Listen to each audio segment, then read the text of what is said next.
going to assemble our tie-dye slipper that has a heat transfer applied to it. And in your kit, you will have a spool of thread similar to this and a sewing needle. So you can take out your needle, set it there, and then what we're going to do is measure our thread. And generally you want to go 10 lengths of the sole. Go 2, 3, 4, 5, 6, 7, 8, 9, 10. Okay, set that aside. And we're going to thread our needle. Easy, big eye to get the thread through. And you're going to pull it through a little bit because it is quite long. And at first it is a little difficult to manage, but once you get going, it works out nicely. So a couple of things to note. This is your outsole piece and it'll be marked with a black dot. Some of them will have a sticker that say begin here, but it'll always have a black dot. And you will start and come up through the bottom of this black dot. What's nice about these is that all of the holes are pre-punched for perfect spacing. Your stitches are going to look so nice. And for the upper, this is the part that lays over on top of your foot. What's really nice about this particular kit is that it doesn't matter the left or the right on the upper part. So you can pick either way, either one you want to start. But what you're going to do is just sort of see how it goes. This side of the foot is called the medial side. This side of the foot is called the lateral side. And I always start on the medial side, and I think of medium because it's in the middle. So it hides the knots when we're done. So you're going to come up through the first hole on the upper. So you're going to come up through the bottom and up through the first hole of the upper on the medial side. The next thing you're going to do is to go down through the second hole, just like this.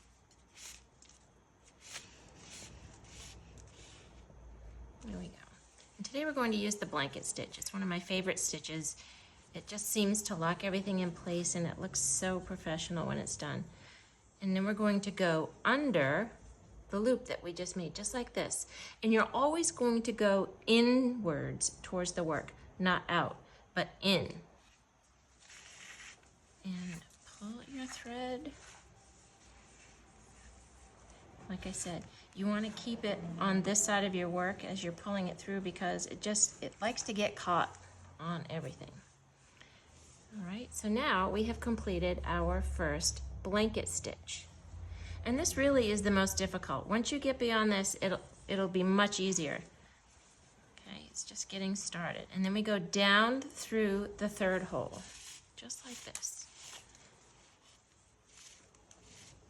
I also want to mention that when you start your thread, you want to have a few inches, 3 inches or so, sticking out of the bottom, just so you can kind of grab it and help keep things tight. And we go under the next stitch to create another blanket stitch, just like this. See that? And the other thing you want to note, you want to make sure you pull pretty snugly on these so you get kind of like what we call in the industry like a beef roll. You want to have that little texture there. That means your threads and your stitches are nice and tight. They're going to hold everything together. We're going to go under.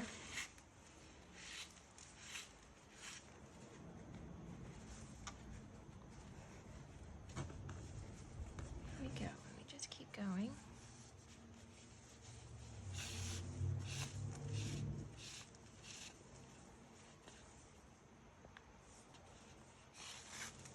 Just like this.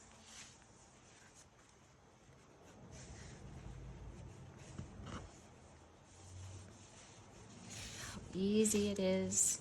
I love having everything sort of pre-punched. You don't have to guess. All the stitches will be perfect. Just use my finger to kind of help spread out the thread a little bit. And look at that, starting to come together. Go under. I find this so relaxing.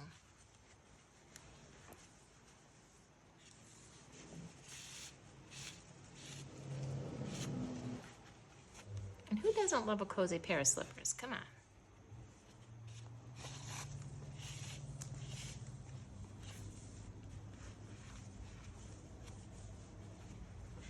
On a side note, I have to say I was pleasantly surprised at how well this tie-dye spray took to this material. I was hoping it would be so easy. It truly was. I mean, the colors are so vibrant, and it was really not that messy at all. And you know what? The color didn't even bleed to the other side. It's amazing. A nice clean product. And honestly, it was super easy. I can't even believe it. You can custom color now anything.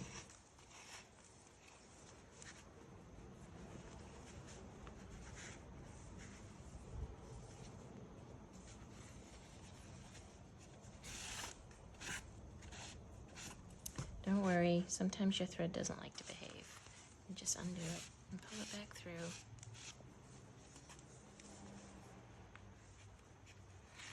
A fun fact that you may not know is that all of these materials, the felt and the thread used in our kits, is made right here in Maine.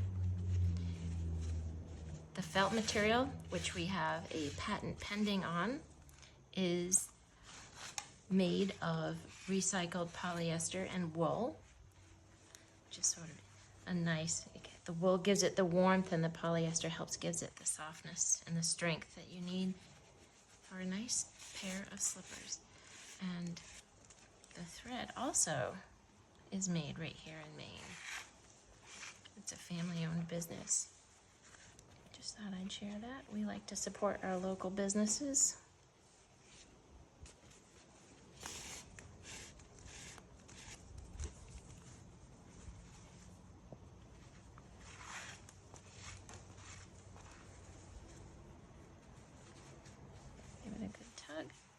And again, I just want to show you how tight you want these stitches. You want to have that sort of that beef roll texture. I don't know if people remember when we all wore penny moccasins, and a lot of times they had that beef roll stitch on the sides to keep that strap in place. That was called the beef roll. And you just kind of keep moving your fabrics, making sure that your upper and your outsole just kind of are lined up together. But it's really great because the holes are perfectly lined up.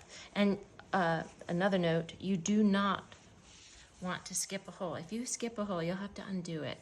It just won't line up right. So you'll know that fairly quickly. If you miss a stitch hole, you'll have to unwind it and start it again. I have done it. Now, I just also want you to know, it's gonna look a little funny right now because look at how cockeyed this is. It's hard to imagine that this actually is going to take shape like this, but trust the process. Once you start stitching around here, it will start to take its shape.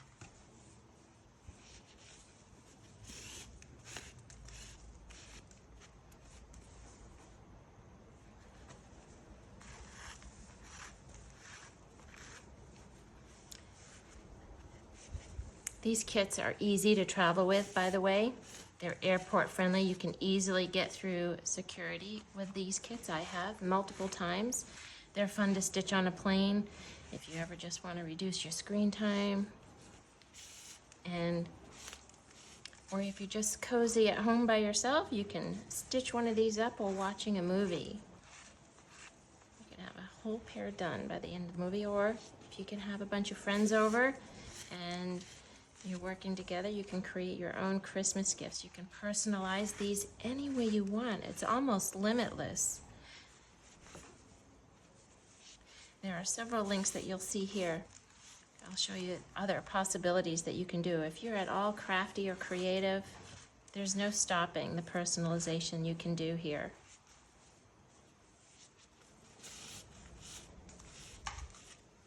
And it's quite practical. These are great gifts, I think.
Here we go. You see that? It's starting to become three-dimensional. I love working with felt. It's so forgiving. And what's beautiful about it is that you can have raw edges.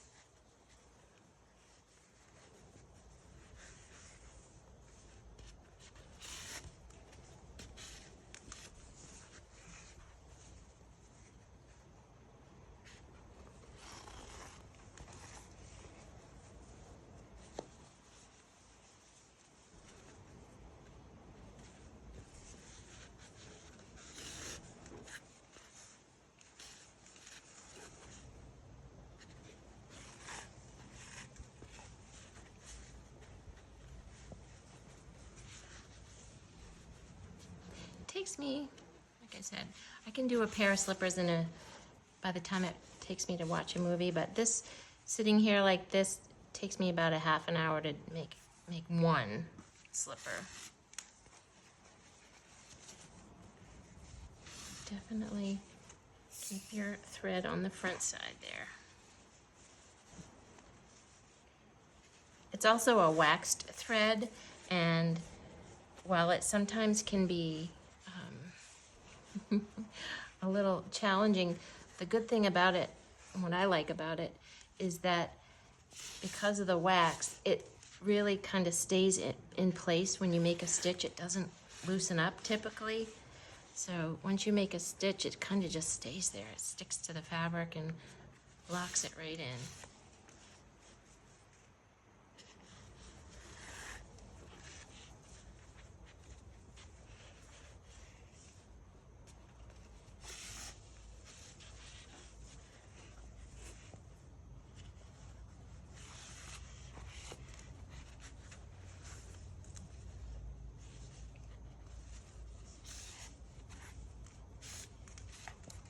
We'll take a quick look and see how it's coming together. See that? The side.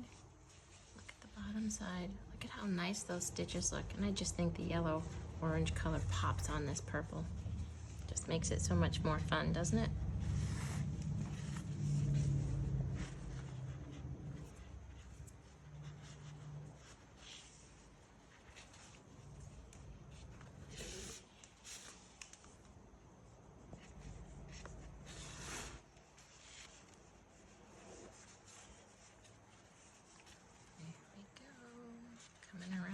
Outside.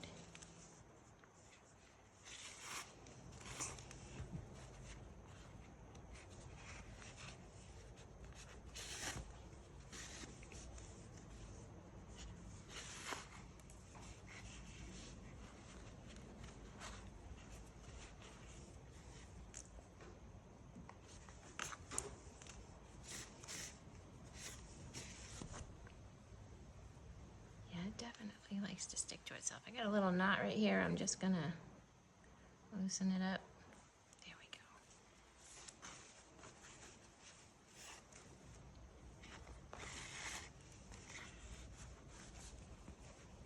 And just keeping your edges together, which is so nice because all of those holes line up so perfectly.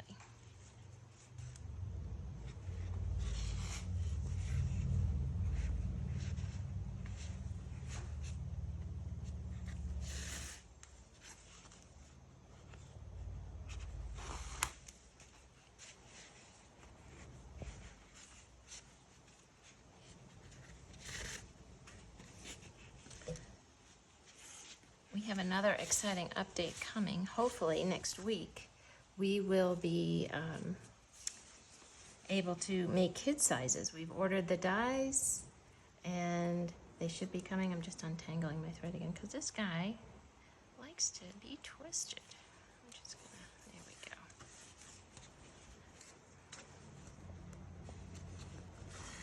Yeah, so we'll be able to offer kid sizes, which will be super great because I just think this is a great kids project too. Teaches them about hand sewing and making useful items. And let them personalize it. They can paint on it. They can do whatever they want to make it their own.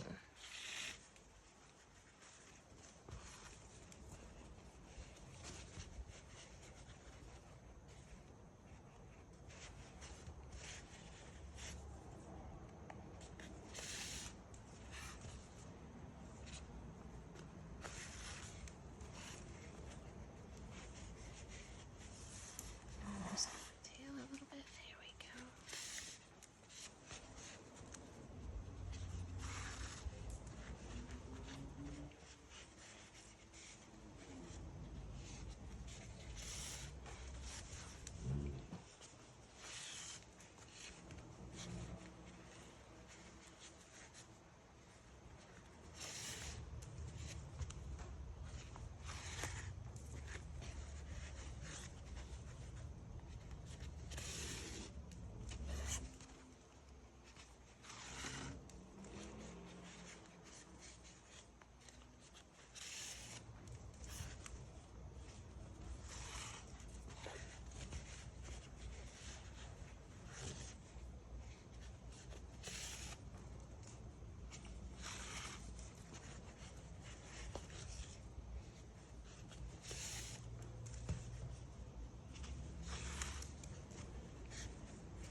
To the end of this slipper, but we got to keep on going around the edge and lock down that little tail right there like that. You see the end of it, and it is going to stay right there just like that. See that? Down to the next, we're going to go right around the heel, same stitch, same process. I also think it adds a nice visual detail.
You don't have to pull as hard to make these stitches as tight as you do when you're connecting the two materials together. But you definitely do not want it loose. You still want to have that little beef roll texture.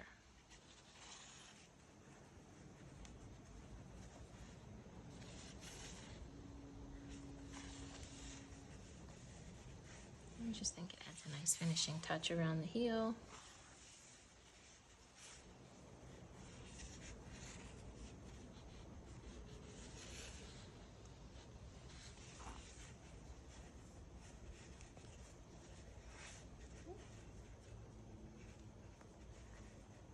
Oh my goodness.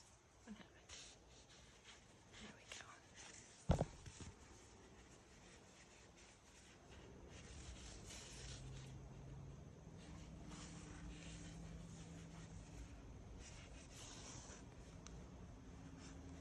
We're almost done.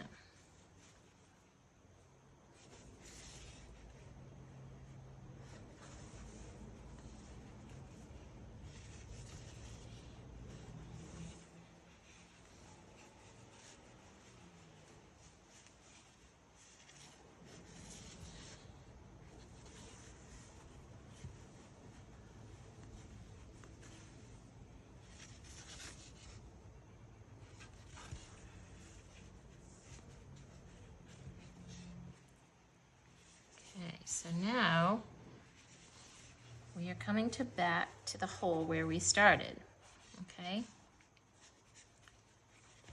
And this is our first stitch hole right here that we came up through.